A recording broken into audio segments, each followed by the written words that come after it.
Bonjour les leader makers, c'est Smartful et aujourd'hui je vais vous présenter exactement le même code que la dernière fois en Elixir mais avec des améliorations. Voilà, parce que j'apprends le langage et je vois voilà, en fait ce que j'avais fait dans la précédente vidéo, on peut le faire mieux ainsi, ou comme ceci ou comme ça. Alors je vous rappelle vite fait ce qu'était le projet. On a Nounours voilà, qui a acheté des... Alors, il y a son jouet qui... Enfin, bon, c'est une peluche, hein, mais bon. Son jouet c'est ça. C'est le monde, il détient le monde entre ses mains. Je trouve ça rigolo. Bref. Bon, en gros, il a été sur le bon coin, il a acheté des jeux vidéo à 5 euros, il en a acheté 4, et donc ça a fait une dépense de 20 euros, et il a passé le week-end à les vendre. On a les ventes, donc on a les ventes qui sont là, hein, 10 euros, 15 euros, 25 euros, 8 euros. Ce que j'avais fait avant, c'était un peu bizarre parce qu'on était obligé de mettre les valeurs dans la console, enfin dans le terminal, ce qui n'était pas forcément pratique. Donc là, bon, je vais démarrer le truc, IEX, donc Interactive Elixir, IEX, parce que IEX, je me suis dit, waouh, c'est super compliqué. En fait, si tu as Interactive Elixir, c'est pas si compliqué que ça. Point bat, voilà, donc on lance le délire. Et on va déjà commencer par, donc ça s'appelle business.exe, j'ai réécrit hein, le fichier, donc on va compiler le tout, hein, on va commencer par ça, business.exe, et là c'est super, cool, bon, il l'a compilé.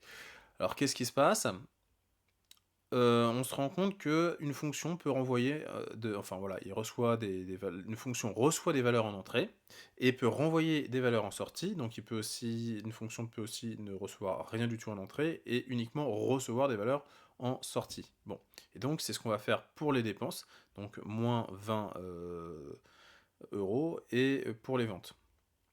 Donc 10, 15, 25 et 8. Donc une liste de plusieurs ventes. Alors là, ça paraît un peu trivial là-dessus. Ce qu'il faut se dire, c'est que en temps réel, enfin dans la réalité, on aura peut-être une API qui va nous permettre voilà, de récupérer des valeurs. Enfin, ça peut être un appel d'une API externe qui nous renvoie des valeurs. Et donc là, ça peut être intéressant. Bon, pareil pour les dépenses. Bon, là, c'est un petit exercice inventé comme ça. Donc, bon, on a les ventes, on a les dépenses. Super.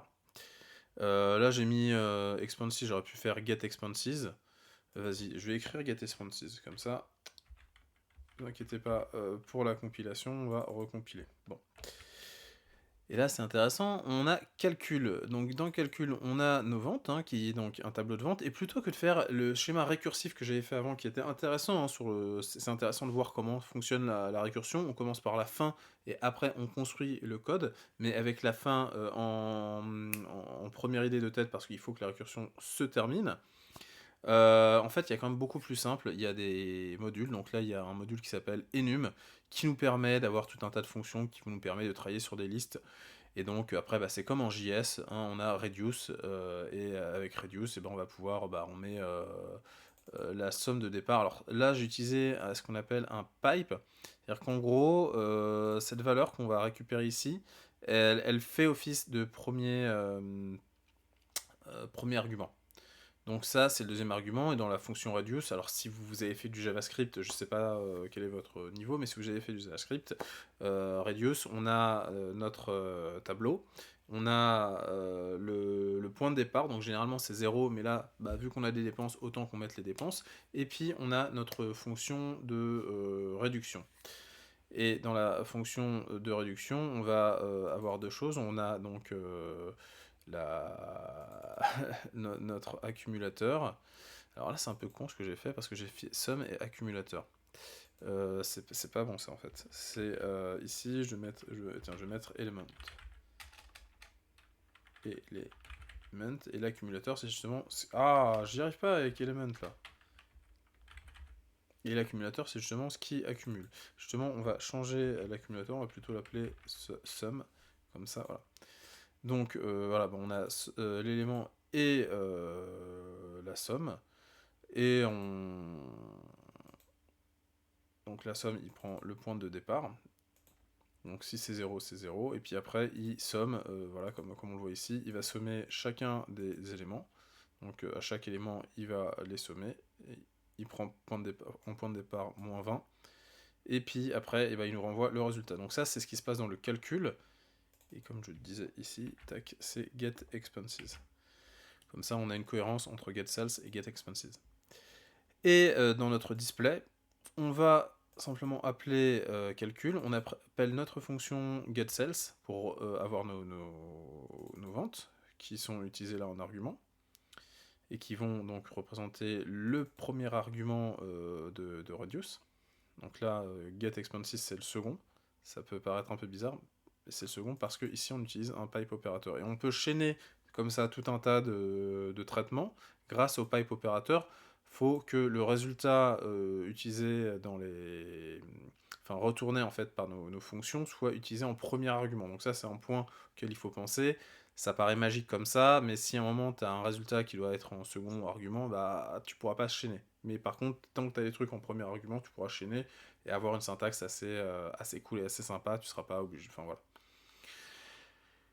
Et puis bah là, on récupère notre bénéf et on l'affiche ici. Voilà.